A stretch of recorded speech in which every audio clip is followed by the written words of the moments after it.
les femmes. Tous les princes philistins étaient là. Et il y avait sur le toit environ 3000 personnes, hommes et femmes, qui regardaient Samson jouer. Alors Samson fit appel à l'Éternel en disant, « Seigneur Éternel, souviens-toi de moi, je t'en prie, ô Dieu. Donne-moi de la force cette fois seulement, et que d'un seul coup, je tire vengeance des Philistins pour mes deux yeux. » Que le Seigneur bénisse la lecture de sa parole. Allons faire un mot de prière. Dieu Tout-Puissant, nous sommes dans la joie de nous retrouver au milieu de toi, Seigneur, ô Dieu. Alors que tu nous as adressé cette sainte convocation, nous n'avons pas failli à cet appel, Seigneur. Et ce matin, malgré les intempéries, Seigneur, nous avons encore manifesté notre amour à ton égard, ô Dieu. Voici, nous sommes dans ta maison, Père éternel. Puisses-tu bénir ces moments, Seigneur, afin qu'ils soient profitables pour nos âmes, pour nos vies, Seigneur, même pour nos chairs. Te prions, Seigneur, ô Dieu, de guérir les cœurs malades, la chair malade, Seigneur, de pardonner, ô Dieu, tous ceux qui ont fauté, Père, d'une manière ou d'une autre. Seigneur, que tu nous ramènes dans les droits chemins, Seigneur, et que tu remplisses du Saint-Esprit à tous les cœurs qui en ont besoin. Laisse que, Père éternel, ces moments soient inoubliables, Père, parce que tu auras partagé un morceau de pain à chacun d'entre nous, Seigneur. Nous nous abandonnons à toi, Seigneur, ô Dieu. Écarte-moi du chemin et toi puisses prendre, Seigneur, la direction afin que tu nous conduises sur le droit chemin. Nous nous abandonnons totalement entre tes mains au nom puissant de Jésus-Christ que nous te l'avons ainsi prié et demandé. Amen. Amen. Je vous invite à vous asseoir. Je disais qu'aujourd'hui, nous allons parler du trophée. Alors, la Bible ne cesse de mentionner partout du combat, de la victoire, de la bataille. Depuis le début, même depuis le ciel, pendant que nous avons commencé nos petits sujets, nous avons remarqué qu'il y a un grand combat entre le monde des ténèbres et le monde de la lumière. Et c'est le monde des ténèbres qui a commencé à encaisser, à donner des coups au monde de la lumière et que finalement ce monde aussi réagit en retour. Et donc nous avons aussi montré que ce combat qui avait commencé au ciel ne s'était pas arrêté au ciel mais a continué même jusque sur la terre. Et nous qui sommes enfants de Dieu, nous sommes appelés à combattre. La preuve est que la Bible dit, c'est lui qui vaincra. Or, ne peut vaincre qu'une personne qui se trouve dans une bataille. On ne peut parler de la victoire que lorsqu'il y a un combat. Et dans cette bataille, il y aura une victoire de deux côtés, ou bien de l'un ou bien de l'autre. Mais il faut qu'il y ait forcément une victoire. Et dans ce combat que nous sommes en train de mener, il ne peut pas y avoir des matchs nuls. Donc les enfants de Dieu ne peuvent pas faire match nul avec le camp de Satan. Ce n'est pas possible. Il faut qu'il y ait victoire, soit du camp des enfants de Dieu, soit du camp de Satan. Mais nous ne sommes pas là pour faire la propagande de Satan. Nous sommes là pour parler de notre victoire. Amen. Et donc pour parler de cette victoire-là, Tabanam fait mention de quelque chose qu'il appelle un trophée. Et un trophée, c'est quelque chose que l'on présente une fois qu'on a remporté quelque chose. Lorsqu'il y a une bataille, lorsqu'il y a une course, il y a une compétition, et que vous vous êtes sorti victorieux, vous êtes doté à la fin d'un trophée. On vous donne quelque chose comme récompense de votre sacrifice. Et nous voulons parler de ce trophée-là. Mais frère, madame donne une définition un peu différente à cette dernière. Quand madame dit qu'un trophée, ce n'est pas quelque chose que toi, on te donne à la fin, mais c'est quelque chose que toi, tu présenteras à la fin. Parce que nous, notre trophée, comme le définisse le monde, nous l'avons déjà reçu. Quand madame dit que nous ne sommes pas sauvés ici, mais Dieu nous avait sauvés dès avant la fondation du monde. Avant même que nous ne venions sur cette terre, Dieu nous a dotés de tout ce dont nous aurons besoin. avant même que nous puissions remporter la victoire, Dieu nous a déjà donné tout ce dont nous aurons besoin. Comme Madame dit que quand Dieu appelle un homme, il ne fait pas de lui un demi-croyant, un demi-prédicateur. Non, Dieu le fait un chrétien en entier. Et Dieu l'équipe, lui donne tous les ustensiles qu'il aura besoin pour faire accomplir un travail donné. Amen. Et donc, le trophée, comme le définissent le monde, nous l'avons déjà reçu. Même avant qu'on ne puisse avoir la victoire, Dieu nous a déjà donné cette récompense-là. Maintenant, en retour, nous aussi, nous sommes appelés à présenter à Dieu un trophée. Amen. Le fruit de notre sacrifice, le fruit de notre victoire, c'est ce que nous devons présenter à Dieu. Maintenant, nous avons lu dans le livre des Juges, la Bible nous parle d'une histoire de Samson. Samson était un Israélite, il était de la famille de Dan.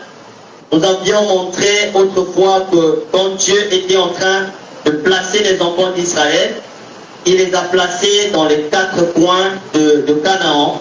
Il a placé les Danites au nord, il a placé Juda à l'est parce qu'il y avait 4 onctions.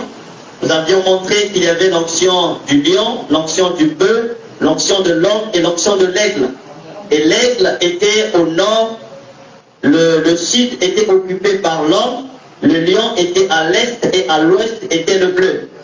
Maintenant, on parle de toutes ces choses et la Bible répartit chaque tribu d'Israël en fonction de ces 4 directions-là parce que le temple se trouvait au centre du pays. Et ces choses que mentionne la Bible ne sont pas vaines. Quand la Bible parle de quelque chose, c'est que ça a une valeur, ça a une importance. Amen. Donc on dit que même la virgule qui est mentionnée dans la parole devait être exactement là où elle se trouve.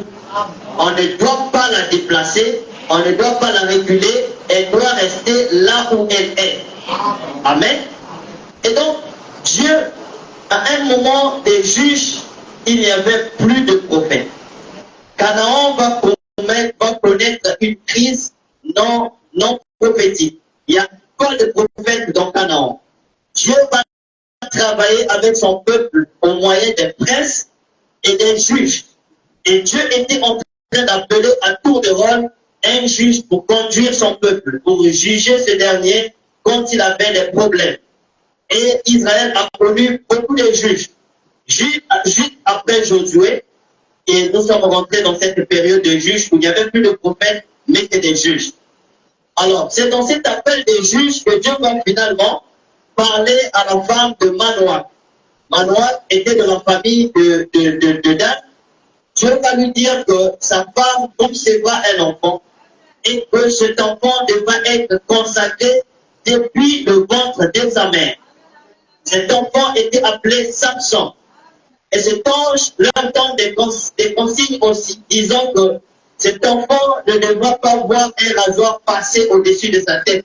Il devra rester comme tel parce que c'est là que résidait sa force. Amen. Et donc Samson vient dans le pays. Il y avait autour de l'Israël des nations étrangères, dont les Philistins. Et ces nations-là, puisqu'il n'y avait plus un prophète, ces nations avaient le plein pouvoir, la domination totale sur les enfants de Dieu. Le peuple d'Israël ne marchait que de guerre en guerre. Il ne partait que de bataille en bataille. Il ne partait que d'humiliation à d'humiliation. Parce que les Philistins, c'était un peuple cohérence. Ils étaient très durs. C'était des gens méchants qui maltraitaient le peuple de Dieu. Alors Dieu décide de délivrer son peuple en envoyant un temps à l'Israël. Le temps que Dieu envoie, c'était Samson. Et probablement que Samson est le type de l'Église. Samson est typifié par l'Église en notre temps. Déjà, pourquoi est-ce que Samson est le type de l'Église? Parce que Samson va sortir de la lignée de Dan, qui se trouvait là avec l'onction de l'aigle. Frère Branham nous a montré que l'aigle est le type du prophète. Donc Samson ne va pas sortir d'un apôtre, ne sont pas des docteurs, ni d'un pasteur ou d'un évangéliste, mais Samson va sortir d'un prophète. Et quand ce dernier sort d'un prophète, elle est influencée par le ministère de ce prophète. Elle doit être influencée par les paroles de ce prophète.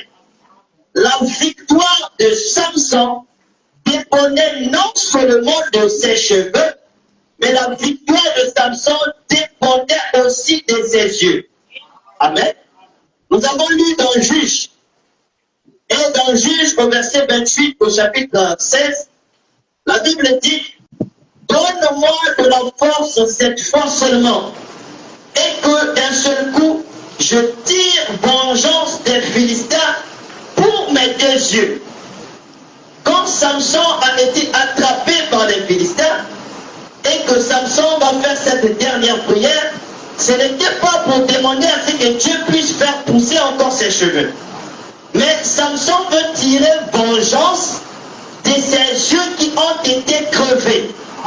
C'est ce que Samson demande comme requête à Dieu. Et frère, on montre que Samson est le type de l'église. Pendant que Samson était là avec ses deux yeux et ses sept tresses, Samson était un homme victorieux. Samson n'a jamais reculé devant l'adversité. Samson n'a jamais reculé devant l'ennemi. Parce qu'il avait encore avec lui ses deux yeux. Il pouvait encore voir où est-ce qu'il passait. Il pouvait encore distinguer qui était israélite et qui était philistin. Amen. Et ces yeux-là, la Bible montre que les yeux typifient la vision. On ne peut avoir la vision que lorsque on a les yeux. Quand on n'a pas les yeux, on ne peut plus voir. Et si les yeux nous sont retranchés, nous ne pouvons plus voir la lumière. Nous ne verrons que de l'obscurité. Et Samson se retrouvera très bientôt dans cette condition-là, où il verra ses yeux lui être retranchés, où il verra sa vision lui être retranchée. La Bible nous montre dans Amos 3,7 que Dieu l'Éternel, il ne fait rien si ce n'est de revenir ses secrets à ses serviteurs qui sont les prophètes. Dieu, quand il veut faire quelque chose, Dieu appelle toujours un représentant qui aura un ministère de prophète pour proclamer sa parole à son peuple. Dieu n'a pas deux autres façons de faire. Dieu n'a que cette façon-là de faire. La Bible dit que lui ne change pas. Si avant il a travaillé avec des prophètes, en notre temps il travaillera avec des prophètes. Si avant Dieu pour parler à son peuple avait besoin d'un prophète, en ce dernier temps, pour que Dieu parle à son peuple, Dieu a forcément besoin d'un prophète. Et nous devons avoir cette capacité de pouvoir distinguer celui chez qui le ministère prophétique s'est accompli. Parce qu'il y a plusieurs qui s'appelleront prophètes. Mais nous devons être capables de choisir lequel accomplit les écritures qui sont écrites dans la parole. Si nous faisons un mauvais choix, alors nous avons choisi une mauvaise vision. Si nous avons choisi une mauvaise vision, donc nous marcherons dans une mauvaise direction. Et si nous marchons dans une mauvaise direction, du coup, nous irons dans une destination qui n'est pas bonne. Amen. Et en ce temps de la fin, voilà, on montre que la même scène doit se répéter. Qu'est-ce qui doit se passer? C'est que le peuple de Dieu doit marcher dans la victoire aussi longtemps que ce dernier a encore la vision du prophète. Aussi longtemps que cette église a les yeux sur soi, cette église ne connaîtra pas l'échec. Parce que Samson, c'était un homme qui faisait peur aux Philistins. Quand les Philistins faisaient une fête et qu'ils entendaient que Samson venait, dès qu'ils écoutaient les pas de démarche de Samson, les Philistins fuyaient. Les Philistins avaient peur de ce homme-là, parce qu'on lui reposait la force quand il avait ses yeux. Comme on montre que l'Église aussi doit marcher comme telle. Nous ne sommes pas censés connaître l'échec. Nous ne sommes pas censés être influencés par Satan. Du moment que nous restons avec la parole de Dieu, nous connaîtrons que la victoire.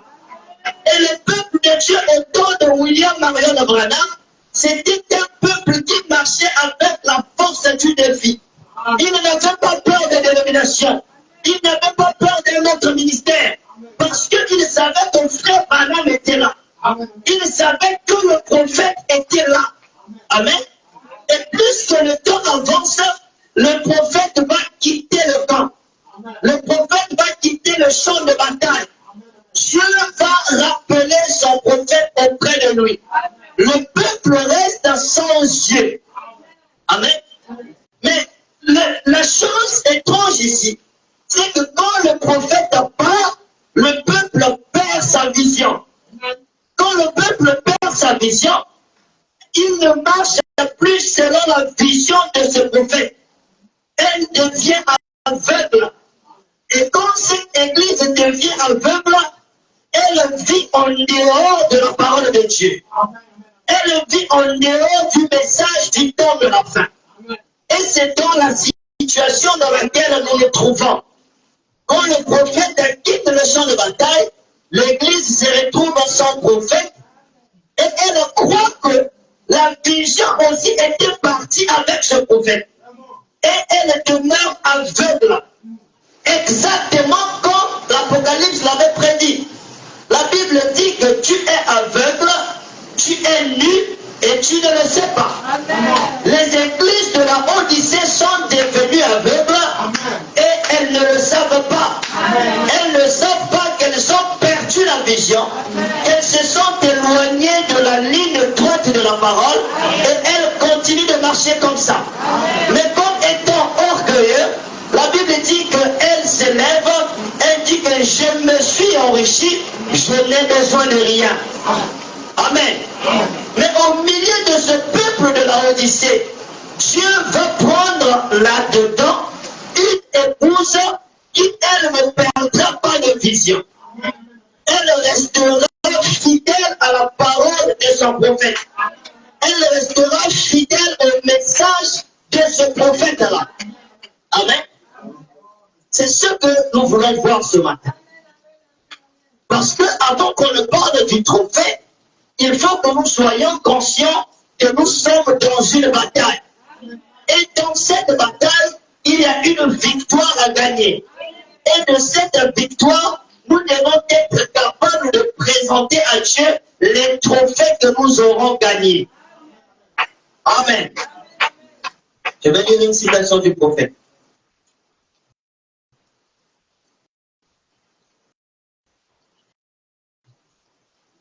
Là, madame dit.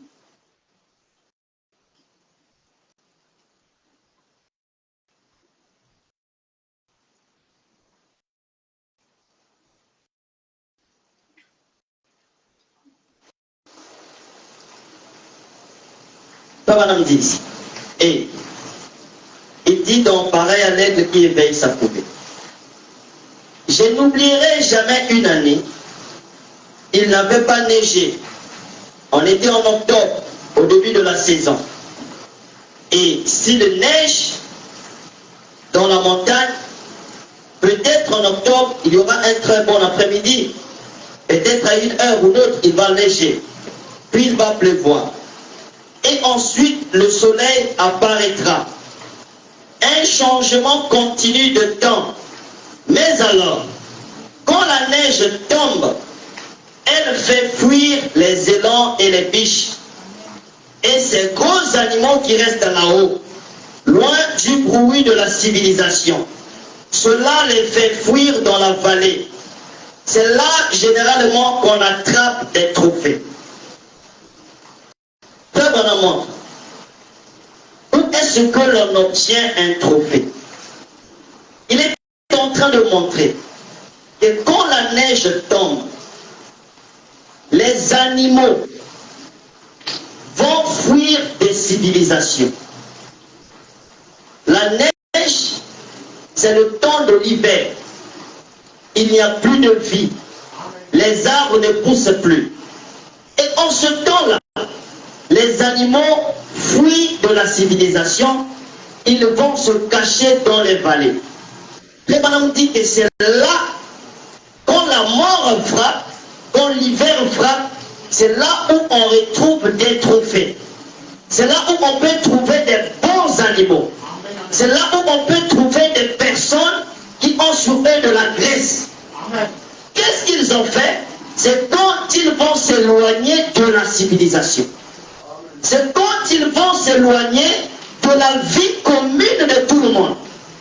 Parce que dans la civilisation mondaine, il y a des compromis dedans. Il y a des choses que des hommes ont décidé qui ne viennent pas forcément de Dieu. Et ce peuple, quand il verra venir cet hiver, quand il verra venir cette mort spirituelle, ce peuple ne doit pas rester dans cette civilisation. Ce peuple doit fuir loin de la civilisation. C'est quand il va se réfugier loin de la civilisation, loin des choses de ce monde, et c'est là où elle devient un trophée pour Dieu. Amen. Et frère, on va mettre que quand Samson était là en Israël, et il se trouvait là au nord du pays, tout le pays était en sécurité. Quand il typifiait l'église, l'église était en sécurité. Tout partait très bien. Il n'y avait pas de perte de vie en Israël. C'est quand finalement Samson décide de sortir du pays qu'il se passe quelque chose de mal pour le peuple. Samson décide d'aller flirter avec une femme qui se trouve dans un autre pays. Et ce pays n'était pas Canaan. Donc on montre encore que la femme, c'est le type de l'église. Quand Samson décide d'aller flirter avec une autre église qui n'était pas dans Canaan, c'est là où tous les soucis vont commencer. Pourquoi? Parce que l'église du Dieu vivant va se lier en communion avec un peuple qui n'est pas le peuple de Dieu. Lui était censé rester fidèle à la parole de l'Éternel. Il était censé rester fidèle aux recommandations du prophète. Mais ce peuple va sortir du pays et va aller tisser amitié avec un peuple qui n'est pas dans la parole. Et c'est là où rentre dans l'église, dans l'Israël, la mort spirituelle. Samson continue à flirter avec le monde. Samson quitte sa position. Samson abandonne ce qu'il était et devient ami du monde. Amen.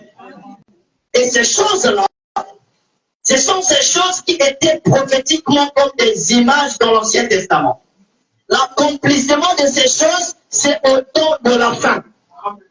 Où l'Église, au départ du prophète, va s'écarter de la vision du message, va perdre la vision du message et va aller flirter contre les dénominations. Je ne parle pas des pentecôtistes, je ne parle pas des presbytériens, je parle des dénominations qui s'appellent des tabernacles, des églises du message qui ont abandonné ce message, qui ont abandonné cette vision et sont devenus des dénominations. Et au lieu qu'ils vivent le message de William Marion Branham, ils sont en train de marcher selon la beauté du monde. Ils sont en train de marcher selon le conseil des anciens. Ces anciens-là sont certainement une congrégation de pasteurs qui donne des directives à comment l'église doit marcher. Et au lieu d'être conduits par le Saint-Esprit, mais ces églises-là sont conduites cette fois-ci par les hommes. Et c'est là où rentre la mort dans l'église du Dieu vivant. Amen. Et Samson, cette église-là, elle ne doit pas continuer dans cette condition. Parce qu'elle n'a pas été appelée à vivre comme ça. Elle n'a pas été appelée à être loin du message. Elle n'a pas été appelée à vivre dans le Philistin. Mais elle est appelée à vivre à l'intérieur de Canaan. C'est là où elle aura sa victoire. C'est là où elle ne peut obtenir son trophée. Si elle sort de l'Israël, quelque chose de mal arrivera. Alléluia. Et cette église-là est arrivée à un temps où elle est enchaînée par le monde. Parce que quand les Philistins ont attrapé Samson, ils ont, pour la première des choses qu'ils ont faites, c'était d'enlever l'ambition de Samson. Quand l'ennemi vous attrape, la première des choses, c'est de vous faire douter de la parole. C'est de vous faire douter des Écritures. Quand il est venu à Ève, il a procédé de la même manière. Il a dit à Ève, est-il réellement écrit? Il dira encore dans ce temps-là, frère Branham a-t-il réellement dit? Qu'est-ce qu'il veut communiquer derrière? Il veut déformer la propos du prophète. Nous avons dit dans les âges de l'Église que Satan s'attellera à jeter le discrédit sur ce message. Il veut mettre la honte sur ce message pour que les gens ne reconnaissent pas les avantages de ce message. Il va faire fuir tout le monde de croire à ce message parce qu'il aura mis de la honte dessus. Mais si nous traversons cette honte, cette barrière que le diable passe, nous nous rendons compte que le message est la chose la plus merveilleuse que Dieu a envoyée en ce temps de la fin. Donc Satan tiendra ôter la vision de l'Église. Il tiendra prendre les brochures, il mettra ça dans les tiroirs et il placera l'homme pour conduire son Église. Comme ça, il sait que si jamais il ôte la vision, cette Église n'ira que dans un trou. Et le trou dont il est question ici, c'est le don de feu. Amen. Est-ce que vous comprenez? Et nous voulons juste démontrer que nous voulons plutôt dévoiler Satan. Je peux m'assurer que pendant que je vais prêcher ces temps-ci, que Satan peut avoir la forme sous laquelle il peut apparaître à l'Église, que nous soyons capables de reconnaître que ça là, c'est Lucifer qui a changé de forme. C'est Lucifer qui peut essayer de nous écarter de la ligne droite. Mais en tant que peuple de Dieu, je ne me détournerai pas de ce message. Je dois rester dans cette position. Parce que ce message, il y a une chose qui se passait dans le ministère de Branham que nous avons fait disparaître. C'est que ce message a été un reflet du surnaturel en ces derniers temps. Aucune autre église ne pouvait manifester Dieu si Branham n'était pas venu. C'est quand Branham est venu que nous avons pu s'accomplir Jean 14 à 12. Que nous avons pu s'accomplir la guérison divine. Chose qui était morte depuis.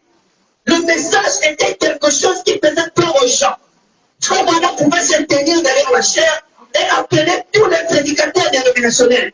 Leur dire que si vous avez trouvé quelque chose de faux dans ce message, venez à ma droite ici.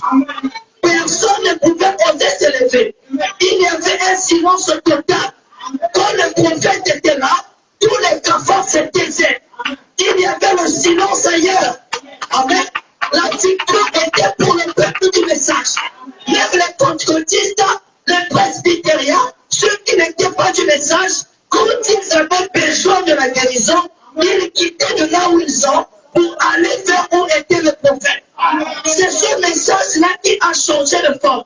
Qui a fait ça? C'est Satan qui est en train d'enlever le côté du message. Donc de présenter le côté noir du message. Mais le message n'est pas le côté noir. Les doctrines ne sont pas un côté noir. Le message qu'on n'a que des bons côtés. Et Satan vient exposer quelque chose qui n'est pas bon. Il pense que le message, ce n'est que la bataille des doctrines. Le message, ce n'est que les doctrines. Mais le message est un message de victoire. Ce message est un message de délivrance. Parce que le monde a connu des prophètes de génération qui étaient depuis l'âge de Paul. Et nous avons pleuré pendant tout ce temps. Nous avons dit, Seigneur, envoie-nous un prophète. Délivre-nous en nous envoyant ton serviteur. Et quand Dieu envoie son prophète, le monde ne le reconnaît pas. Satan sait que c'est le vrai. Il vient discréditer ce message pour que déjà les gens ne vivent pas ce qu'il y a dedans. Et aujourd'hui, c'est difficile d'évangéliser. Pourtant, au temps de Branham, cela était facile. Le monde se taisait. La connaissance était dans les églises du message. Le surnaturel dans les églises du message. Les temps dans les églises du message. Les Tobias Paul Dieu totalement. Il fallait qu'ils aillent sur William Marion Branham. Mais où est ce Dieu de ce message? Où sont partis ces fruits du message? Où est partie cette puissance du message? Amen. Amen. Et parce que le peuple de Dieu, l'église du Dieu vivant, a perdu ses yeux. Quand elle a perdu ses yeux, elle n'a plus de vision. Non seulement ça, qu'est-ce que le diable fait? Le diable vient nous lier. Le diable vient nous attacher avec des cordes. Et c'est difficile aujourd'hui qu'une église soit souveraine. Voyez-vous ce que les gens sont en train de faire? Vous pouvez voir une assemblée, mais au lieu d'être conduit par le Saint-Esprit, mais être conduit par un homme quelque part. Quand un pasteur crée une église, crée une autre église, les sous-églises deviennent sous les ordres, au lieu que ce soit les ordres de la parole, mais les ordres littéraux de lui-même pasteur. Ce pasteur peut venir avec des choses au lieu que cela soit la parole, mais moi je pense que ça doit être comme ça. Amen. Et c'est ça lier l'église. L'église ne peut plus vivre par elle-même. L'église ne peut plus marcher par elle-même. Quand il n'y a plus un pasteur à la chair, si on veut mettre un autre pasteur, l'église ne voit plus les Écritures. L'église pose des questions, mais que devons-nous faire? Mes frères Branham a répondu à ces choses. Quand il y a un problème à l'église, au lieu que les gens regardent la parole, ils préfèrent sortir de l'église. Mais le message a parlé de ces choses. Amen. Quand il y a quelque chose qui ne va pas, au lieu de regarder à la parole, mais nous regardons à ce que l'homme pense. Et c'est là où il y a des clans, des réunions dans l'église. Donc, que devons-nous faire par rapport à tel problème? Que devons-nous faire par rapport à ceci? Mais l'église ne doit se référer qu'à la parole. L'église ne doit se référer qu'au message. Quand il y a un problème, on ne sort pas. On reste à résoudre ce problème. Soit vraiment on a répondu à ça. Le message parle de ces choses. Pourquoi est-ce qu'en ce temps de la fin, les gens ne regardent plus à ce que dit la parole, mais les gens regardent à ce que pense l'homme? C'est ça l'attachement. L'homme n'est plus libre de vivre tranquillement la parole. Il est écrit oui, mais il est aussi écrit tu sais. C'est ça l'attachement. Amen. Mais la parole, le message, vient pour nous délivrer. Délivrer des chrétiens des pentecôtistes. Nous délivrer des chrétiens des luthériens. Nous donner l'indépendance, la liberté dans le spirituel. C'est ça le but du message. Et ce message est un message de puissance. Alléluia. Quand Frère Branham venait, c'était pour venir manifester toutes ces choses. C'était pour venir restaurer tout. Pas seulement la parole. Restaurer tout. La guérison par la parole qui se faisait avec Jésus, restaurer tout. Amen. Pas seulement Marc 16, mais Marc 11. Si tu parles à cette montagne, cela s'accomplirait. Et c'est littéral. Et ce message est venu restaurer tout. Parce que nous sommes en train de partir vers le plus gros morceau. Le niveau où nous allons, nous sommes appelés à parler à la nature et la nature obéit. Si aujourd'hui je lance un défi, qui peut arrêter la pluie? Il y aura des doutes dans les cœurs de croyants. C'est comme si cela n'était pas possible. Alors que ce message vient restaurer Dieu dans sa totalité. Si Josué sous le son de bouquets de taureaux pouvait demander au soleil de s'arrêter quelque part, moi je crois sans l'ombre d'un doute qu'un chrétien peut se lever, juste parler. Et la nature obéira. C'est à cette position adamique que ce message nous ramène. Et si nous n'arrivons pas à manifester ça, parce qu'on nous a liés, parce que nous avons perdu la vision, nous ne voyons plus où nous allons. Aujourd'hui, le monde de ce message, les gens de ce message ne suivent plus ce message. Les églises ne suivent plus ce message. Les plus grandes dénominationnelles, c'est devenu les tabernacles. Ils ont créé une organisation à l'intérieur, très silencieusement, qui paraît être indétectable, qui ne vit pas selon le message, qui ne vit pas selon les brochures, mais qui est conduite par l'homme. Et l'Église est en train d'être conduite de cette même manière. C'est l'œuvre des Philistins qui est en train de détruire l'Église du Dieu vivant. Amen. Mais, gloire soit rendue à Dieu. Parce que quand Samson était dans cet état-là, c'était un état de faiblesse. Samson, non seulement il a perdu la vision, la Bible dit qu'il a perdu ses 7 tresses. Il a perdu sa force. Il a perdu son esprit. Samson s'est retrouvé sans Saint-Esprit, sans vision. L'Église s'est retrouvée sans Saint-Esprit, sans prophète. C'est pour ça qu'il y était rentré la mort spirituelle. Amen. Mais pendant que les Philistins étaient en train de s'amuser avec Samson, pendant qu'ils étaient en train de s'amuser avec le don de Dieu, Dieu lui n'avait pas abandonné son peuple. Dieu lui n'avait pas encore dit son dernier mot. Qu'est-ce qui se passait? Dieu faisait pousser dans le secret les cheveux de Samson. Dieu était en train de restaurer dans le secret la puissance de l'Église. Dieu était en train de faire ce travail-là. Parce que vous lisez la Bible, les cheveux avaient déjà commencé à pousser avant que Samson ne prie. C'est pour dire qu'avant que vous ne réalisez que vous êtes en fait, Dieu est déjà en train de faire un travail. Parce que l'ennemi était en train de détruire le fruit. Mais Dieu n'est pas resté tranquille. Il est déjà en train de restaurer. Dieu a déjà commencé le travail. Qu'est-ce que Dieu attend? Dieu attend la prise de conscience de Samson. Dieu attend que l'Église puisse prendre conscience. Parce que Samson était habitué à être en haut. Mais Samson s'est retrouvé en bas. Comme on me dit, les ennemis qui le tuaient sont en train de s'amuser avec lui. Samson est devenu un objet de jouer. Et c'est ce que les dénominations même font aujourd'hui. Tout le monde a un affiche sur le message. Même les enfants qui ne parlaient pas au moins du message sortent et puis parlent du message. Il est difficile même le message. Aujourd'hui, nous avons perdu un gros arbre. Par où tu es parti? Vous allez voir des gens se moquer du message. Qui défendra encore ce message? Quels sont ces serviteurs de Dieu qui peuvent encore manifester Dieu? Amen. Les Philistins sont en train de jouer avec ce message. Ils sont en train de se moquer de Branham. Tout le monde se lève, même n'importe qui. Même l'esclave de David se moque de David. Même celui qui n'était pas spirituel se moque de ce message. Branham, c'est un faux prophète. Branham, c'est un faux mensonge. Mais quand Branham était là, pourquoi vous ne parliez pas? Le défi, c'est lancer les choses, ne parlez pas. Mais quand il n'est plus, tout le monde joue avec l'église du message. Et Dieu, pendant que ces choses sont en train de faire, Dieu est en train de restaurer son peuple. Je ne parle pas des églises du message, Dieu est en train de restaurer son épouse. Il fait aussi partie des églises du message. Dieu est en train de reconstruire son peuple.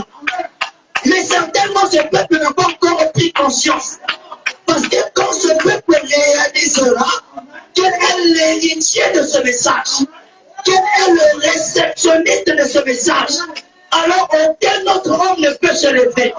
Nous n'avons pas été appelés à dire, frère, tu vas voyager. Mais nous avons été appelés à créer des écureuils. C'est deux choses différentes. Ce message ne nous a pas appelés pour dire que tu vas te marier. Mais ce message nous a appelés à dire que petit passage, je te donne à la vie. C'est ça la victoire que Samson a fait. C'est cette position-là où le message nous amène. Si nous n'atteignons pas ça, parce que nous n'avons pas encore compris que ce message nous amène de faire là-bas. C'est ça qui fera que nous puissions changer de corps. Parce qu'il faut dans ça une foi de l'enlèvement, une foi parfaite, une foi qui ne recule pas devant l'adversité, une foi de Jésus. Et cette foi-là, elle ne regardait pas à l'adversité. Elle croyait que la parole. Et la parole dit que Dieu fait cela. La foi croit que Dieu fait cela. Si la parole dit que rien n'est impossible à celui qui croit, la foi la croit. Amen. Et elle sait que ce n'est pas par ma force, ni par mes efforts, mais c'est par le Saint-Esprit. C'est Dieu qui agit par moi. C'est ça vous verrez, madame, que Dieu a multiplié. Dieu a donné vie, Dieu a fait, mais Dieu faisait ça au moyen de quel corps? Dieu faisait ça au moyen de Branham. Et quand Branham me parle, Dieu lui dit que ces choses du troisième monde ne le défendent pas encore. Parce que ce n'est pas le moment. Mais j'ai permis que tu vives ça pour donner l'exemple. Mais ce peuple qui viendra, c'est à nous de créer les écureuils. C'est à nous de donner vie à cette nature. Amen. Une fois un pasteur est en train de se promener, il voit un arbre dans un champ. Et le pasteur va dire à un autre pasteur qui est à côté de lui, pasteur, je fais des champs. Mais cet arbre ne donne pas de fruits. Ce pasteur dit, imposons les mains. Ils ont imposé les mains à l'arbre. Ils sont partis. La saison prochaine, le mondial a donné des morts. Qu'est-ce que cela c'était? C'est ça donner vie. Même à la nature. Non seulement aux malades, non seulement aux gens, non seulement pour le mariage, mais ce message nous donne le pouvoir, la puissance sur la nature tout entière. Non seulement il joue une partie de la nature, mais sur toute la nature. C'est pour ça que vous entendez la Bible, que la nature soupire. Elle est en train de pleurer. Pourquoi elle pleure? Elle veut que les fils de Dieu arrivent à cette manifestation. Ils arrivent à cette révélation. La révélation des révélations, c'est lorsqu'il y a quelque chose de caché. Et quand cette chose-là est révélée, elle est rendue publique. Le Fils de Dieu est devenu le mystère qui est encore caché. Pourquoi? L'ignorance a caché sa position. Mais quand elle reconnaîtra sa position, elle devient tout puissante. Amen. Elle ne peut plus avoir peur de Philistins. Elle ne peut plus avoir peur de ces pasteurs dénominationnels. Peu importe ce qu'ils publient ailleurs, elle n'y aura plus peur. Aujourd'hui, les croyants du message vont consulter les quelqu'un. Amen. Et ça, c'est une abomination. C'est une chose qui ne peut pas avoir lieu. Parce que vous, Dieu s'est donné à vous. Vous vous rabaissez, vous allez voir un débat. Qu'est-ce qu'il peut faire pour vous? Vous avez quitté votre position. Revenez dans le rang. Ne vous éloignez pas de ce message. Retournez dans votre position. Et quand vous retournerez dans votre position, vous devenez plus fort que ce que vous avez été. Amen. Frère Madame dit que les Philistins que Samson avait tués ce jour-là étaient beaucoup plus nombreux qu'il avait tués de son vivant. Quand vous avez cru ce message, vous avez manifesté le surnaturel. Mais quand vous reprendrez votre position, vous ferez plus que ce que Marouti a fait. Vous ferez plus que vous avez fait dans les débuts. Parce que là, vous n'aurez pas seulement un Jésus, vous aurez plusieurs Jésus. Vous n'aurez pas seulement un surnaturel, mais vous aurez plusieurs surnaturels. Parce que chacun de vous sera Jésus. Amen. Et c'est ce message-là, c'est pour nous ramener vers le bas. Ce message est un message de victoire. Alléluia. Samson se retrouve entre les deux poteaux. Samson fait une prière.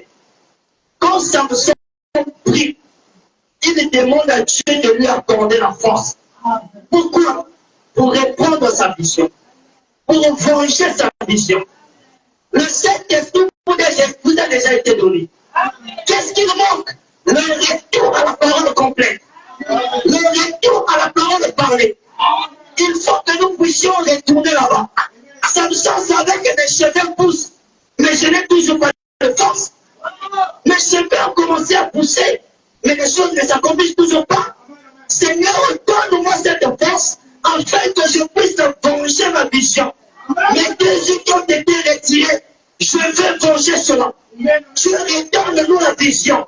Quand nous retournons à la parole complète, et là seulement, quelque chose se passe.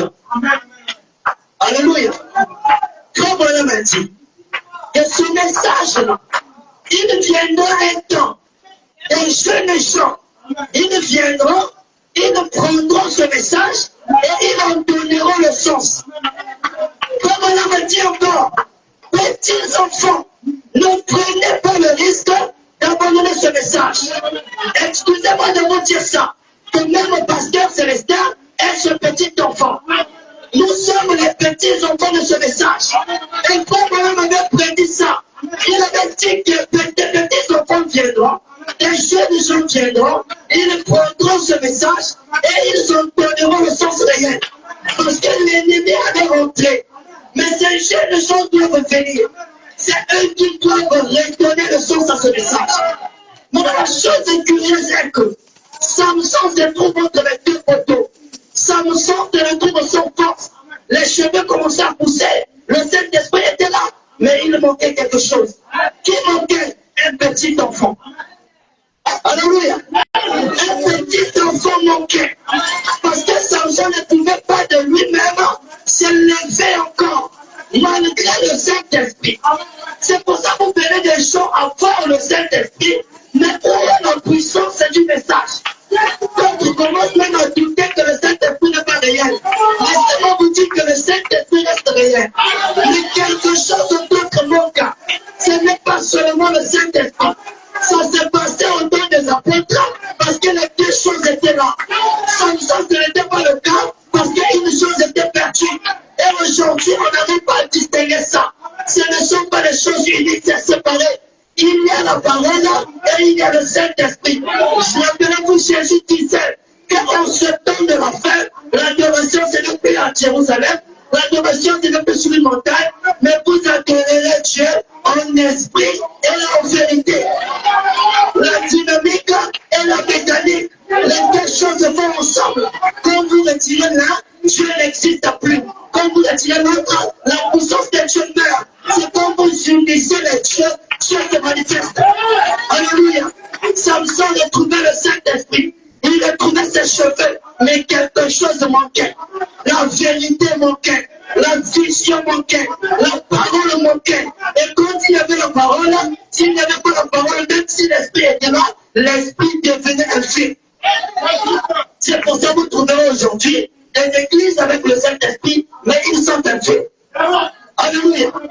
Mais ça, voilà, montre que ces jeunes gens qui doivent venir, et ils rentreront dans le message, ils sonderont les Écritures, chose que les dénominationnels ne vont pas faire, parce que ce message est une révélation à l'intérieur d'une révélation. Quand vous prenez le livre, c'est déjà une révélation de la Bible, mais c'est une révélation primaire, tout le monde peut lire. Mais le côté important, c'est ce qui est encore caché dans la révélation. Parce que quand la révélation est donnée, il y a toujours un élément secret qui reste caché. Et cette chose-là, il faut qu'il y ait des jeunes gens capables de déceler ça. C'est là qu'on me dit, ne prenez pas ce que je dis, mais prenez ce que je vous dis. Ça veut dire quoi? Prenez ce que l'Esprit a essayé de dire, soit là-bas, dit ouvertement. Et ça, c'est un petit enfant qui viendra. Alléluia. Ce petit enfant viendra prendre ce message, redonner le sens. C'est là où ce message ne ressemblera plus à la prédication dénominationnelle. Notre objectif, ce n'est pas de vous connaître des péchés, mais je veux juste vous montrer que vous êtes des dieux. Alléluia. Vous devez revenir à votre position. Vous devez revenir à la puissance de ce message. La puissance que le message Branham a manifesté. C'est à ça que nous sommes appelés. Si tu es malade aujourd'hui, ne laissez pas d'abord d'aller voir le pasteur. Impose ta main sur ta maladie. Et parle au Seigneur. Dieu agira. Alléluia.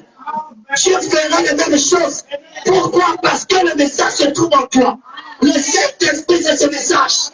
Il se trouve déjà en toi. Mais qu'est-ce qui reste? C'est le retour à la parole. Alléluia. Samson dit à cet enfant, aide-moi. Papa montre dans mon corps une fois, Seigneur. Il dit que Samson, c'est l'église. Mais cette église-là, c'est là que vous dites que non, nous n'avons pas besoin des pasteurs, nous n'avons pas besoin des Éphésiens 4. William Marion Branham est venu d'en faire la chose. Nous croyons à ça. Mais frère Branham dit des jeunes gens. Amen. Amen. Amen. Samson avait besoin d'un jeune garçon. Amen. Et cet enfant a aidé l'église. Amen. A pris l'église. A mis l'église là. À l'intérieur entre les deux poteaux. Alléluia. À l'intérieur des deux poteaux. Amen. Qui était la colonne vertébrale du bâtiment.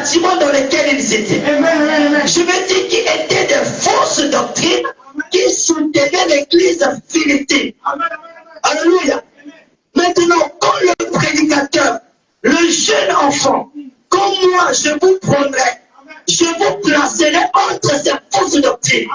Qu'est-ce que vous devez faire? Ouvrir vos bras. Alléluia. Vous devez lever vos deux mains. Vous devez revenir à l'expérience de vendredi jour V. Cette même chose que Moïse avait faite. Vous levez vos deux mains, vous posez ça entre les deux poteaux. Les deux poteaux des Philistins, les mauvaises doctrines de ce monde. Vous devez les prendre et les pousser. Alléluia. Quand vous pousserez cela, l'église que le dénominationnel a construit dans le message s'effondrera. Et quand ça s'effondrera, ça tuera ces Philistins-là. Alléluia. Et c'est là où vous aurez la victoire. Il est question de détruire ces doctrines-là. Ces faux docteurs qui sont rentrés dans le message. On doit détruire ça. N'ayez pas peur. Je vous envoie des prédicateurs pour vous placer entre les deux poteaux. Et je crois que vous êtes déjà entre les deux poteaux. Avec les prédications que vous entendez, vous vous trouvez déjà là-bas. Mais il vous reste à prendre la force à pousser les poteaux, à pousser les mauvaises doctrines. Quand le pasteur vient vous dire qu'une femme peut se tenir ici et prêcher, vous poussez ces fausses doctrines. Quand un homme peut venir ici, mélanger les écritures, on voyait que frère Bonhomme était devenu, j'ai été comme ci, comme ça, dites poussez-vous là-bas. Alléluia. Parce que ce sont des fausses colonnes qui sont placées dans l'église. Alléluia. Et la victoire de l'église, c'est repose sur ces choses. Amen. Je vais vous montrer quelque chose. La Bible dit dans l'Apocalypse, la Bible dit, parce que tu dis, non pas ici, excusez-moi. La Bible dit, c'est lui qui vaincra. Je le ferai asseoir avec moi sur mon trône, comme moi j'ai vaincu, et je me suis assis avec mon Père sur son trône.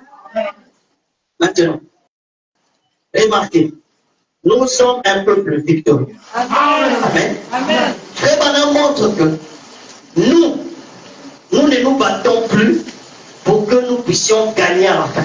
Amen. Amen. Amen. Nous ne combattons plus pour avoir la victoire. Amen.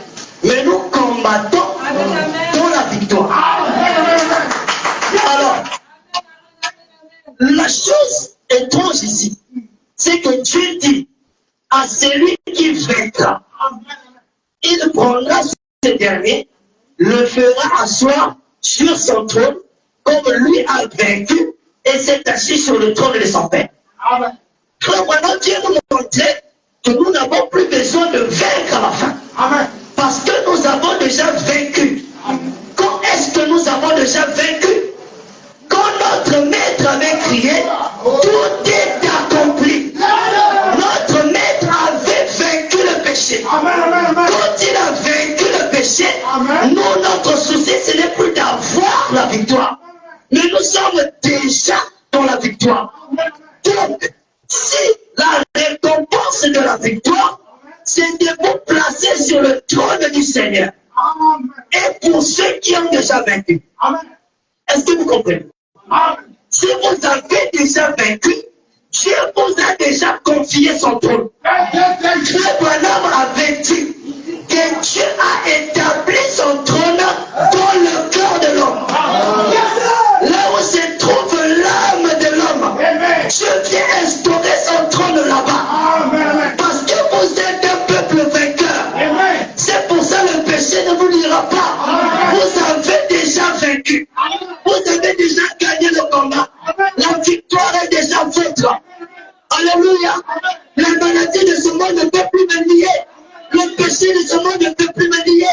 J'ai déjà vaincu. Dieu m'avait déjà donné la victoire.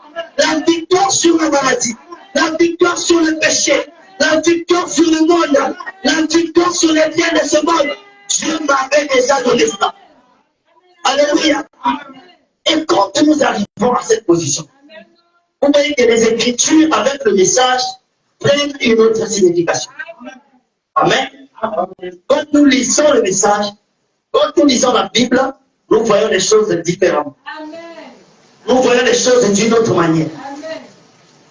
Comment est-ce que Dieu peut vous dire que dans la maison de mon Père, il y a plusieurs demeures. Vous n'avez pas encore vaincu. Et Dieu vous dit que je m'en vais là afin de vous préparer une place. Afin que là où je suis, que vous y soyez aussi. Ils ont posé la question, mais Seigneur, où tu vas?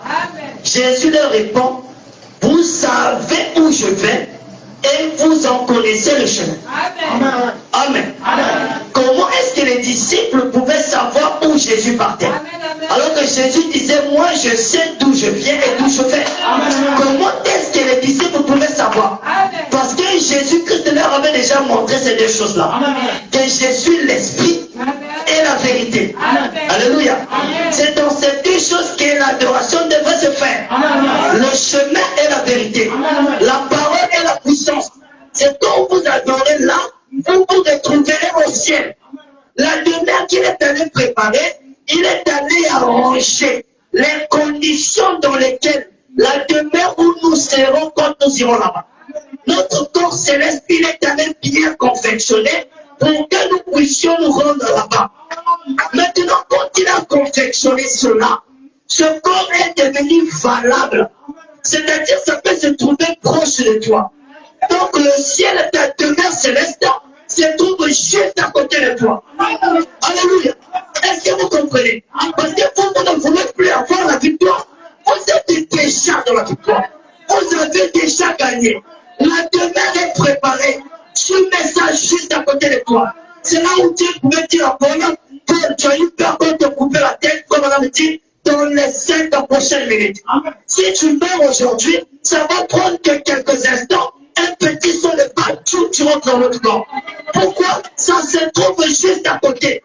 Dieu a déjà accompli tout le service. Il a fait cela pour toi.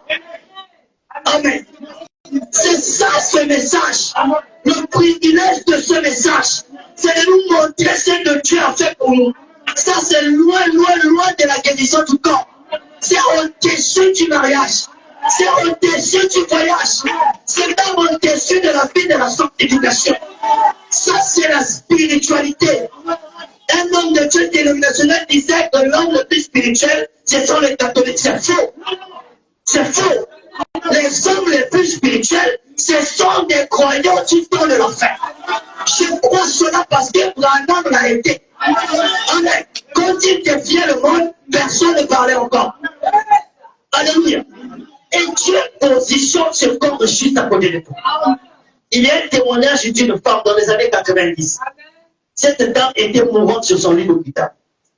Cette femme mourante, les enfants étaient là juste à côté d'elle. Ils ont regardé maman. Maman était dans le coma en train de partir. Ces enfants ont regardé maman. Maman a fait signe qu'elle ne pourra plus rester avec eux. Ils ont dit, nous allons prendre une photo, un dernier souvenir avec notre main. Ils ont pris la caméra, ils ont filmé les deux enfants avec leur maman. Quand ils ont pris la photo là, à côté de la jeune fille, s'est trouvée encore une autre fille entre 19 et 20 ans. Quand ils ont pris la photo, ils n'ont pas compris. Ils sont allés chercher les photos de leur maman quand elle était jeune.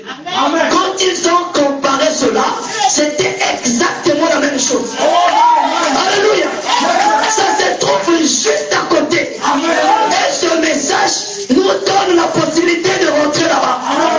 Ce message nous ramène à ce privilège que l'Église avait perdu. L'ennemi qui fait peur à l'homme, ce n'est pas la galère, ce n'est pas la souffrance. Comme un homme dit, c'est la mort. Même le Seigneur devant la mort, il a dit, c'est possible qu'on retire la coupe. Mais vous, Dieu a permis que vous n'ayez plus peur de la mort. Que la mort ne puisse plus vous faire peur. Pourquoi Dieu vous donne ça? Parce qu'il veut vous éviter cette douleur. Il positionne ce corps au-delà, juste à côté de toi. Il sait que même si tu meurs aujourd'hui, tu rentres de l'autre côté. C'est l'assurance. Assurance bénie. Amen. C'est pour ça que vous pouvez réussir à mourir en train de sourire. Ce qui fait peur aux autres lui fait sourire. Pourquoi? Parce qu'il a compris que cette mort, c'est une voiture pour me ramener vers ma maison. Cette demeure est déjà prête. Et vous pouvez voir cela. Alléluia. Je vous raconte quelque chose. Une fois, une sœur était malade. Un bien-aimé est passé juste à côté de cette sœur. Il voit que dans la maison, là, des mamans étaient en train de pleurer. Il se rentre dans la pièce. Il demande, maman, qu'est-ce qui se passe? La maman l'a dit, mon fils, notre enfant est en train de mourir. Elle ne parle plus. Elle ne peut plus dire le nom de qui que ce soit. Elle ne reconnaît plus personne. Bon, est-ce que nous pouvons prier pour elle? Mon fils est prié. Ce frère est venu appeler 3 autres frères. Et quand il appelle les 3 autres frères, les 2 autres frères, ils sont allés là-bas prier pour la soeur malade. Pendant qu'ils étaient en train de prier, la soeur malade qui touchait est devenue tout dur, tout blanc. Ça fait peur. J'ai regardé, mais qu'est-ce qui se passe? Seigneur, ça c'est un problème que nous avons eu. Mais à un moment, ils se sont rendus compte qu'ils sont des fils de Dieu. Si l'ennemi est en train d'empirer la situation, c'est que la victoire est juste devant. Il faut juste avoir le courage d'insister. C'est pour ça que la Bible dit, résistez-lui avec une force ferme. Et il s'enfuira loin. Amen. Ils ont repris à prier. Et pendant qu'ils ont repris à prier, la sœur a repris connaissance. Elle qui était morte est revenue à la vie. Le lendemain, ils sont allés voir la sœur. Qu'est-ce qui s'est passé? La sœur a raconté l'expérience. Elle dit, frère, je ne vous ai jamais vu. Je ne vous connais pas. Mais j'ai reconnu ma malade. Elle est venue me chercher avec beaucoup de gens. Ils m'ont pris, m'ont emmené loin. Là-bas où on partait, il n'y avait plus de lumière.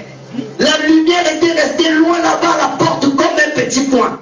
J'étais en train de pleurer. J'étais en train de crier. Mais personne n'était là pour me secourir. Amen. Cette dimension de l'enfer, on n'y rentre pas avec juste de la valeur. On y rentre avec la spiritualité. Il faut être certain que vous avez Dieu. Pendant qu'elle pleurait, personne ne pouvait l'aider. Et c'est là où elle voit des gens en train de l'appeler. Esther, elle entend la voix, elle cherche d'où elle vient.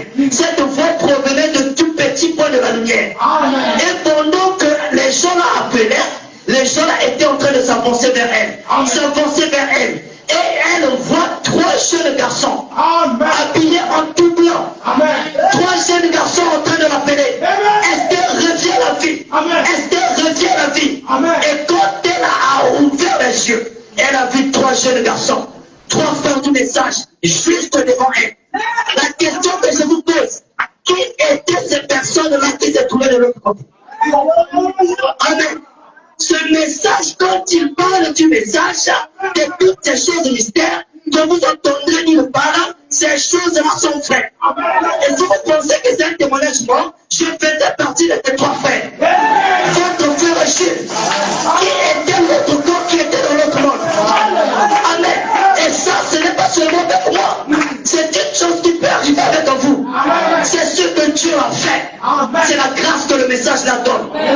Donc notre position, c'est de retourner au message. Car c'est dans ce message que nous avons la possibilité de voir Dieu. Alléluia. De voir Dieu se manifester. C'est dans ce message que ces choses sont réelles. Si vous ignorez le message, vous ne pouvez pas avoir ces choses. Vous êtes d'office condamné. Amen. J'étais encore tout jeune. Je dormais, à l'époque, nous louions, mes parents louant une maison, et je dormais au salon. Et le propriétaire de la maison venait mensuellement prendre son argent. Je venais de voir récemment le message. J'étais en classe de 4e. Je n'étais pas sérieux avec la marche, mais j'étais quand même sincère. Amen. Et j'avais placé à la maison 3 photos du messager. Les photos de la colonne de feu de l'ange du Seigneur Jésus Dogma. J'avais placé ça là dans la maison. Et avant que le propriétaire de la maison ne vienne, maman fait un songe. Elle fait 2 songes. Elle voit dans un songe le premier. Elle est allée en brousse avec notre dernier. Et le fils est perdu dans la brousse. Elle est rentrée en pleurant. Elle s'est réveillée, ça lui a fait peur. Elle prie et puis elle s'endort. Elle dort encore, elle fait un songe que nous sommes en train de dormir dans une maison sans toiture. Et il y a une grosse main qui vient prendre notre cadet là, le dernier. Maman se réveille en pleurs et dit qu'est-ce qui ne va pas.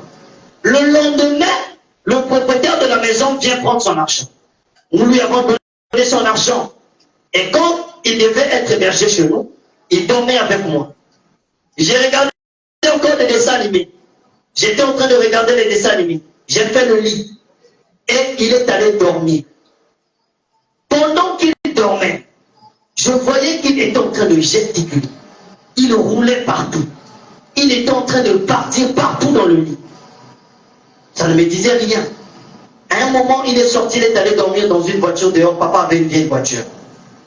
Et le lendemain, maman se réveille et nous dit, mais Jules, qu'est-ce qui se passe? Pourquoi tu as laissé la porte ouverte? Maman me raconte les deux songes et me plaint. Ce n'était pas de ma faute. Le lendemain, le monsieur là, il revient, après qu'il a fait ses courses, il rentre à la maison. Il tape la main et lui dit que bon, à partir d'aujourd'hui, sortez de ma maison. Maman ne comprend pas. Qu'est-ce qui se passe? Coco, nous sommes toujours bien. Que sortez de ma maison. Je ne peux pas être dans ma propre maison et vous me torturez ici. Mais qu'est-ce que nous t'avons fait? C'est quand j'ai quitté la maison, je rentre. Il dit, mais voilà le sorcier, voilà le sorcier. Voilà le sorcier. Quand il est rentré là, je ne pouvais plus dormir. Il s'est transformé en feu.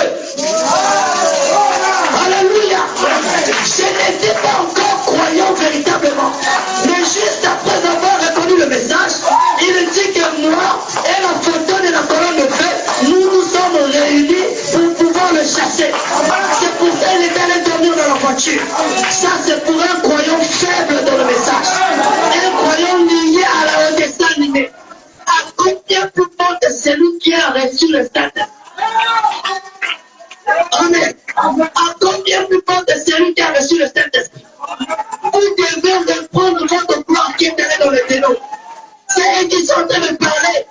Et nous sommes en train de prêcher que non, ne regardons pas la puissance là, la guérison est charnelle. Ce sont des facilitateurs du Ghana.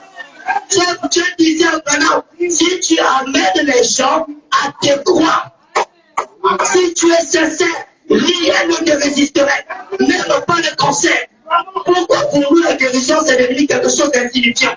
Ça c'est notre propriété, c'est notre enfant. Alléluia. Si un croyant qui est faible dans la masse peut se transformer en une colonne de feu, à combien plus forte je me demande celui qui est rempli du Saint-Esprit. Alléluia. Et ça vous ne voyez pas ça? Le diable sait cela. Il vous voit. Il vous voit même dans toutes les dimensions. Il sait qui vous êtes. Alléluia. Mais vous ne reconnaissez pas votre position. Si vous retournez à la parole, vous retournez à ce message, vous verrez la pleine puissance de Dieu. Alléluia. Nous pouvons appeler des gens et les malades guériront. Ces chaises seront remplies. Parce que nous aurons de quoi appeler des gens. Des gens ont besoin de voir le surnaturel avant de venir. Ce n'est pas seulement avec la parole, mais la puissance qui accompagne le message doit apparaître. Si cette puissance-là n'existe plus, les gens auront du mal à croire. Quelqu'un qui tient là sur une roulette, mais qui ressort guéri. Pensez-vous qu'il ira où après avoir été guéri? Mais il croira la parole. Mais aujourd'hui, nous sommes trop prédicateurs et nous sommes peu manifestants de la puissance de Dieu. Les malades rentrent et ressortent malades. Les pécheurs rentrent et ressortent pécheurs. Plus de puissance. Le message a perdu de sens. Alléluia. Pourtant, Branham nous a montré qu'est-ce que le message. C'était la parole de Dieu, mais c'était aussi la puissance de Dieu. Alléluia. Et c'est pour ça que les gens sont en train de pleurer. Barouti est parti. Mais il est allé se reposer. Nous devons manifester Dieu. Pour le dire que je ne suis pas seulement venu avec la parole, mais la démonstration. Alléluia. Il faut que les gens viennent et voient leur vie être changée. C'est ça la démonstration. Les gens viennent malades, les gens sont guéris. C'est ça la démonstration. les gens tiennent avec un pied court, les autres tout au même niveau. C'est ça la démonstration. Les prédicateurs stériles, nous n'avons plus besoin de ça. Si Dieu m'utilise seulement sans qu'il y ait de la puissance dans ma vie, ça n'a pas de sens. Notre refuge est devenu Jean-Baptiste. Mais frère, on a donné l'explication. Il dit que si Jean-Baptiste n'avait pas manifesté le surnaturel, c'était pour qu'il n'y ait pas confusion entre lui et le ministère de Jésus. S'il avait manifesté le miracle, les gens l'auraient pris pour Jésus. Parce que c'était la particularité du ministère de Jésus. Quand il était en prison, il a envoyé des gens aller demander à Jésus s'il était le Messie. Jésus a dit à ces gens-là, restez là au culte, vous verrez de vous-même. Alléluia. Et il a dit à Jean, il dit qu'allez s'il lui dit, les aveugles voient, les boiteux marchent. Quel signe veut-il encore voir? Quand ils sont allés dire ça à Jean, Jean a compris que c'est lui le Messie. Quand on a dit c'est la raison pour laquelle Jean n'avait pas manifesté les choses. Nous, c'est devenu notre ministère. Un prédicateur sans puissance, Jean avait fait 6 mois son miracle. Un prédicateur sans surnaturel, Jean avait fait 6 mois. Non, monsieur. Alléluia. Nous devons manifester le surnaturel. Si un prédicateur est malade et ne se guérit pas sur ton ministère, il faut te poser des questions. Amen. Et un ministère doit produire des fruits. Frère, on a dit que quand nous serons de l'autre côté, il dit que nous présenterons, Seigneur, voici mes trophées. Ce que j'ai gagné. Un ministère doit avoir un trophée.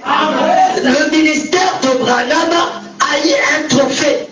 Et vous êtes le trophée du message du temps de la fin. Mais quels sont mes trophées à moi? Quels sont les trophées de mes frères?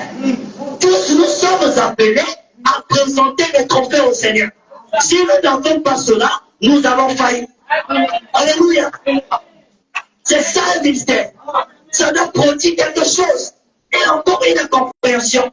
Quand je parle de ministère, nous nous disons que je parle des prédicateurs. Moi, je parle d'une église du Dieu vivant. Très bonnement me dit que l'église a un ministère. L'épouse a un ministère. C'est du ministère de l'épouse que je parle. Il faut que ce ministère puisse présenter des trophées. Alléluia. Si cela ne se présente pas, il y a quelque chose de faux. Nous devons être comme Samson. Reprendre conscience. Faire confiance à ces jeunes garçons, ces prédicateurs que Dieu a placés, qui ont reçu la commission de nous amener à la perfection, au perfectionnement de l'Église de Christ. Il faut que nous leur fassions confiance et soyons obéissants. Amen. Parce que c'est là où il y a le problème. Les gars, on prêche. La voix part, mais ça rentre, ça sort. Sans changement, sans prise de conscience. Que voulez-vous avoir comme résultat? Rien du tout. Et la vente tombe sur eux, mais tu ne vis pas la parole. Tu ne fournis aucun effort. Comment fais-tu que ce message soit manifeste dans ta vie? Comment crois-tu être capable d'abandonner le péché si tu ne fais pas un premier pas? Alléluia. Il faut faire un premier pas. C'est le prêtre disait, ah, si nous restons ici, nous mourrons. Si nous rentrons dans la ville, nous mourrons. Si nous allons chez les Philistins et chez les Syriens, peut-être que nous mourrons, peut-être que nous laisserons la vie sauve. Ils ne sont pas restés bras croisés. Et j'attends que Dieu m'accorde sa délivrance. Je veux que Dieu me délivre. Non, monsieur. Non, sœur. Dieu délivre, c'est lui qui a décidé de se délivrer lui-même. C'est lui que Dieu délivre. Tu ne peux pas dormir sur ton canapé et attendre à ce que Dieu vienne te délivrer. Tu ne peux pas être en train de faire n'importe quoi et attendre que Dieu te délivre de la masturbation. Il faut faire un premier pas et Dieu te délivrera. Dieu t'accompagnera même. Quand c'est le coup allait chez les Syriens, la Bible dit que les Syriens ont entendu les bruits des chars, des chevaux. Ils ont eu peur. Ils se sont dit, est-ce les Égyptiens qui se sont associés aux Israélites pour nous faire la guerre? Amen. Ils ont pris leurs affaires, ils sont partis. Amen. Ils ont fui le camp. Amen. Les 4 lépreux sont rentrés. Ils ont vu le butin.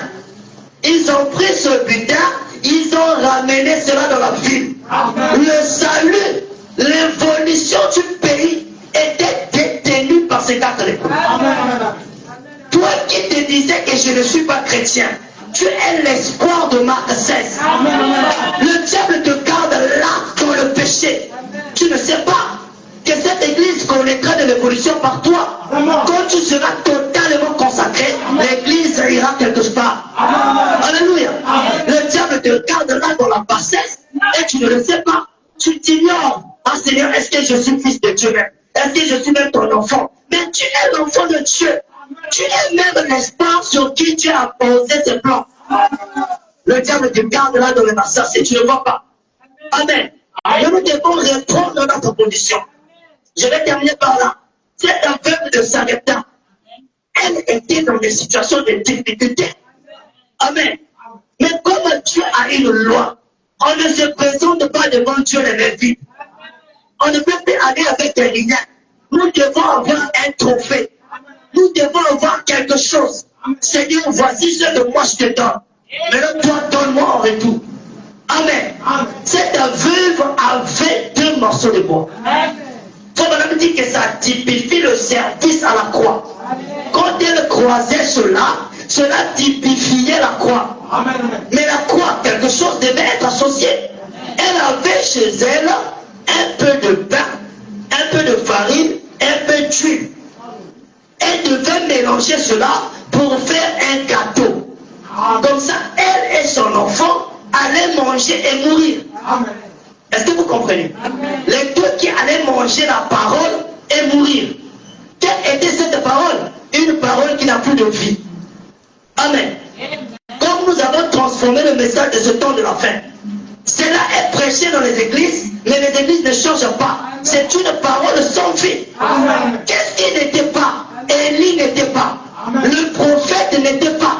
La vision n'était pas. Bien qu'elle avait une parole, bien qu'elle avait cette huile-là, mais cela ne pouvait pas produire de la vie. Elle-même savait que ce que je vais croire là, après que j'ai mangé ça, je vais mourir. C'est comme ça que beaucoup de pasteurs sont conscients que ceux qui le prêchent amèneront les gens en enfer. Mais ils continuent de prêcher cela. Amen. Le frère Branham dit, cette veuve de Sarepta, elle avait le calibre d'Élie. C'était une femme qui était conçue pour recevoir le prophète. Quand le prophète était venu, le prophète a dit non, cette parole-là, toi ne la mange pas. Donne-moi ça. C'est ta façon d'interpréter la parole-là. N'interprète pas. Retourne-moi cette parole. Elle a fait le pain, elle a donné au prophète. Quand le prophète a cousiné, le prophète dit maintenant voici ce que toi tu peux utiliser. Retourne dans ta cruche, tu verras que la farine ne finira pas. Retourne dans ta cruche, tu verras que l'huile ne diminuera pas. C'est que le message nous donne, c'est ça qui nous donne la vie. Nos interprétations ne donnent pas la vie. Combien ça paraît être la parole? Combien ça paraît être vrai? Frère, on a dit, rappelez-vous, combien bonnes sont vos pensées, elle n'est pas la parole de Dieu. Alléluia. On ne peut pas conduire l'église avec ses pensées. La parole de Dieu n'est pas logique. Dieu n'est pas logique. Dieu est Dieu. Il est illogique. Il contredit notre façon d'être. Papa me dit que la sagesse de Dieu est une folie pour nous. Et notre sagesse est une folie pour Dieu. Amen. Et ce message nous ramène à cette position-là. Mais il faut qu'il y ait une harmonie. Il faut que Samson accepte l'aide des petits là. Il faut que Samson reconnaisse que sans ce petit, je ne peux pas monter là où je veux. Pour que l'Église se débarrasse de cette doctrine que le diable a introduite dans l'Église, il faut que l'Église reconnaisse les vrais dons. Le diable vous aveugle, vous montre que tout le monde est mauvais. Mais parmi les mauvais, sachez reconnaître celui qui est bon. Écoutez-le, suivez-le. Amen. Lui, il vous amènera quelque part.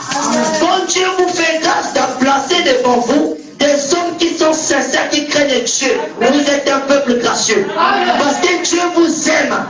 Il a placé des bons conducteurs pour vous. Alléluia. Et vous devez les obéir. Vous devez les écouter. Vous devez les suivre. Si vous ne le faites pas, qui vous conduira? Le Saint-Esprit est déjà là. Mais il montre cette partie-là. Alléluia. Et si nous ne reconnaissons pas la place de notre pasteur, si nous ne reconnaissons pas la place de l'homme de place devant nous, alors là, nous avons failli. L'église n'ira que de cruche en cruche, clopin clopin, de culbute en culbute, sans victoire. Parce que nous avons refusé l'aide du petit garçon. Alléluia. Mais si vous êtes humble, vous venez reconnaître Dieu qui se cache derrière la fleur de David. Je crois que quelque chose arrivera. Si vous êtes humble de reconnaître Dieu derrière cet homme, je crois que quelque chose arrivera. Amen. Que le Seigneur vous bénisse. Amen.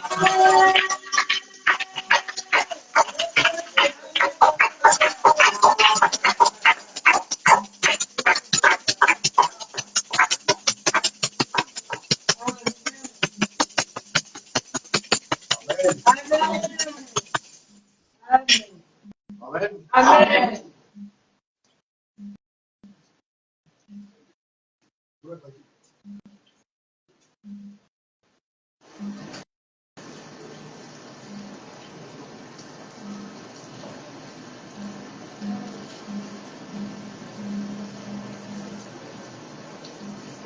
Voilà, faites un selfie. Le micro est fini. Shalom. Dieu vous bénisse. Amen. Je crois que je l'ai toujours dit depuis un moment. Je l'ai déjà dit encore une fois ici. Vous voyez, Siméon, un jour s'est décrié, il a dit, oh Seigneur, tu peux prendre ton serviteur maintenant.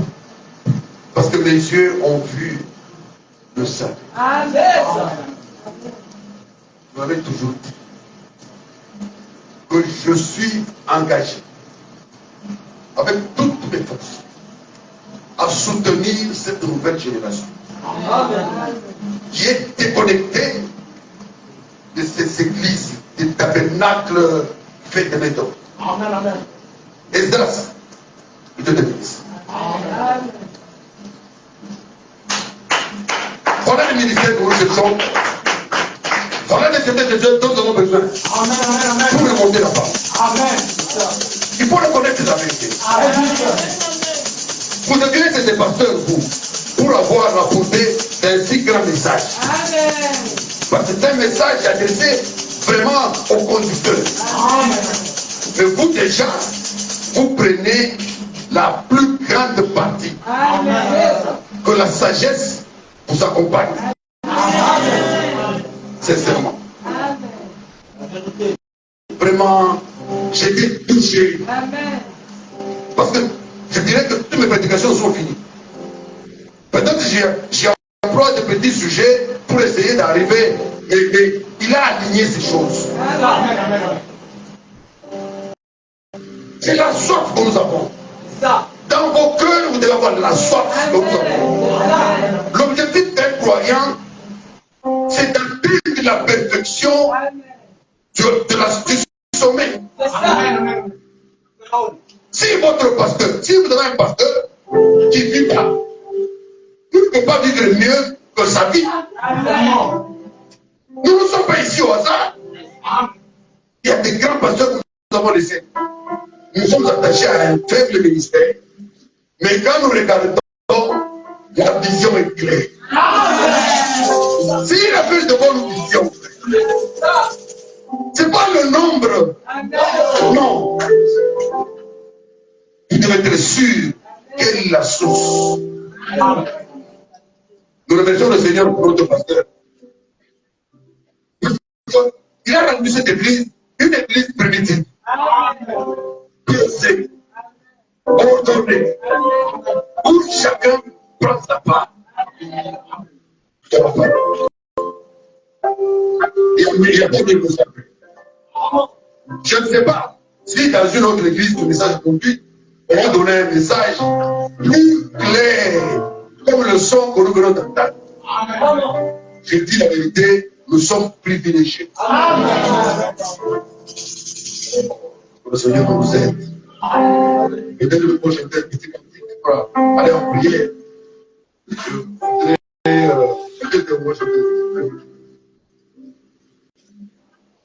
Vous savez, ce qu'il a dit ici, comment est passé dans mon esprit.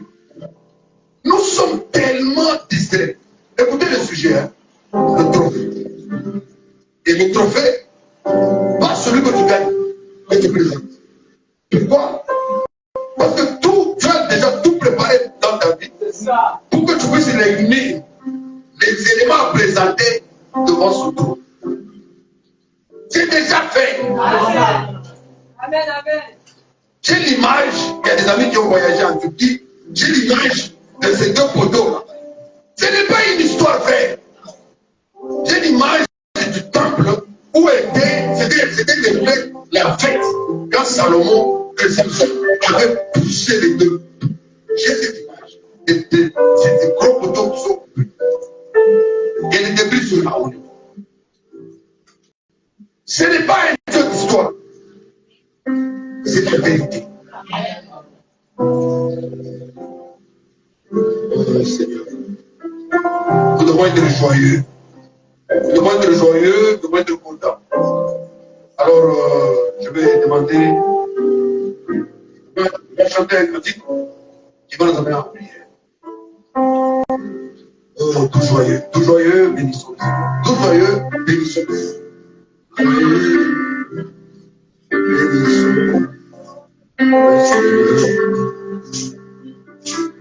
Chantons et célébrons,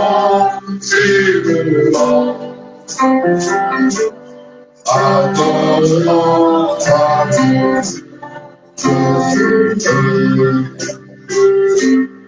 Nous allons pour gloire à Dieu, gloire à Dieu, gloire à Dieu. Ce chant de cantique, sans gloire à Dieu, gloire à Dieu, gloire à Dieu.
Oui, nous devons prier en prière maintenant. Tout joyeux parce que le Seigneur, il a déjà tout accompli pour nous. Le Seigneur. Seigneur Jésus, c'est notre Dieu. Nous te sommes infiniment reconnaissants aujourd'hui. Et d'autant plus pour une parole de bénédiction que tu nous as accordée ce matin. Cette parole, comme le titre le dit dans le message, pareil à un aigle qui réveille sa couvée. Puisse cette parole, Seigneur, réveiller nos cœurs et nous garder en éveil, Seigneur Jésus. Car nous avons tellement besoin que nos cœurs soient maintenant. Oh Dieu, s'il y a des troubles dans la vision, mets la parole sur le Dieu, Seigneur. Afin que le cœur soit éclairci. Que nous prenons possession de tes paroles. Que nous discernons le fond du vrai. Que nous avancions avec certitude, Seigneur. Que nos bras puissent s'étendre. Comme tu les as écartés ce jour-là au bas de ta paix. Que le jour de victoire puisse, Dieu, nos bras être écartés. Avec la puissance d'en haut. Une puissance restaurée. Une fois encore. Comme l'a pu dire ton serviteur. Samson ce jour-là. Seigneur, laisse que nos sauveurs, une petite grâce puisse la toucher encore. Laisse, Seigneur Jésus-Christ, que nos foi soient attachées. Que ce petit enfant que tu as suscité, afin de quitter les pas de l'église, pour que nos bras puissent toucher les deux poteaux. Écoute le cri de nos nations, Dieu. Une fois encore. Une fois de plus, oh Seigneur Jésus, redonne-nous la force que nous avions. Restaure la capacité de l'église, oh Dieu. Je dis à Dieu ce jour-là, sur cette pierre, je bâtirai mon église, et la porte de l'enfer ne prendra jamais contre elle. Voici l'église, oh Dieu. Donne-nous la force, Seigneur Dieu. Restaure la capacité à l'église pour relever ce défi en cette phase. La dernière trompette a déjà sonné. Seigneur, c'est le moment. Seigneur, c'est le temps de la restauration. Restaure l'église, oh Dieu. Restaure l'accès dans notre Seigneur Dieu. Que nos cœurs soient enflammés. Que cette éveil puisse vraiment secouer nos pensées. En ce temps, nous ne puissions jamais nous en détacher, Seigneur Dieu. Père, souviens-toi ce que tu as dit à Ézéchiel ce jour-là. Dans la moyen du chauffement des déchets. Seigneur, dans ces ossements des déchets, desséchés, tu as dit à Ézéchiel, prononce la parole. Tu as le pouvoir de redonner la vie à ces gens desséchés. Nous en sommes arrivés à ce temps, Seigneur. Nous attendons le corps, Dieu bien-aimé. Souviens-toi de cet ingénieur que Dieu vient de faire à l'autre, afin qu'il puisse prendre soin des Samaritains. Le prophète nous a enseigné que cet ingénieur représentait la parole et l'esprit, Seigneur Dieu. Voici les deux choses que tu nous as déjà données. L'esprit que cela descende dans nos vies. Nous attendons l'explosion, la dynamique que le Saint-Esprit nous a donnée avec cette parole de bien et de vie, oh Dieu. Merci, Seigneur Jésus-Christ, pour cette parole bénie. Merci pour ton serviteur, que tu as utilisé puissamment. Merci pour le placement, oh Dieu. Reçois l'honneur, reçois la gloire, reçois toute l'élévation, oh Dieu. Oh, tellement que tu nous as aimés. Voilà pourquoi tu nous as donné ces choses. Puisse notre cesse de maintenant être une couvert en éveil, Seigneur. Et la colline qui pose sur nos yeux. afin que notre vision soit nette, que nous puissions marcher, nous puissions fixer, oh Dieu, sur la victoire que tu as acquise pour nous. Ne nous laisse plus marcher en t'étonnant. Bénis, Seigneur, par cette tabernacle. Bénis notre pasteur avec nos ambitions, avec lesquelles nous n'avons jamais nous détacher. Bénis nos frères et grâce pour cette colère que tu nous as donnée. Seigneur, nous ne voulons pas quitter cette présence sans recevoir en nous la capacité de discernement, afin que cette puissance cachée qui dort en nous puisse être éveillée, réveillée, enflammée, Seigneur Dieu, afin de pousser loin le diable à toutes ses riches. Pour que nous parlions comme j'ai dans ce livre.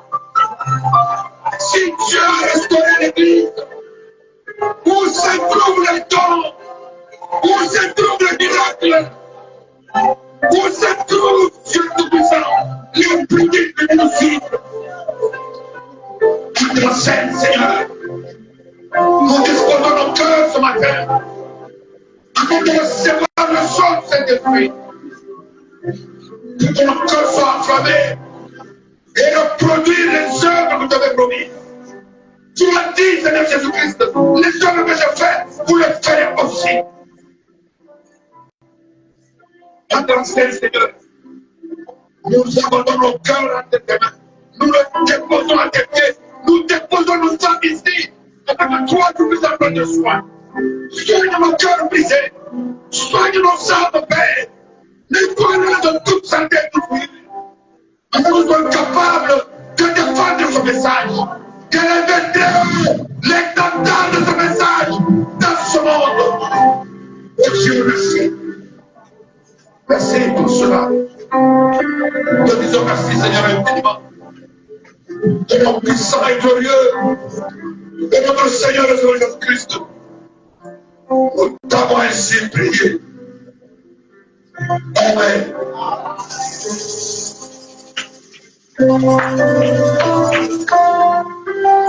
Alléluia. Dieu vous bénisse richement. Alors que le moniteur de chant peut avancer, nous demandons à notre huissier de prendre le panier pour passer à la récolte des offrandes, alors que les frères légers peuvent prier pour la récolte des offrandes. Seigneur Jésus-Christ, maintenant que nous allons nous continuer de prendre, je te prie, Seigneur, de bénir ce main qui a apporté quelque chose. Seigneur, est-ce que ces offrandes te soient agréables, Seigneur? Père, nous te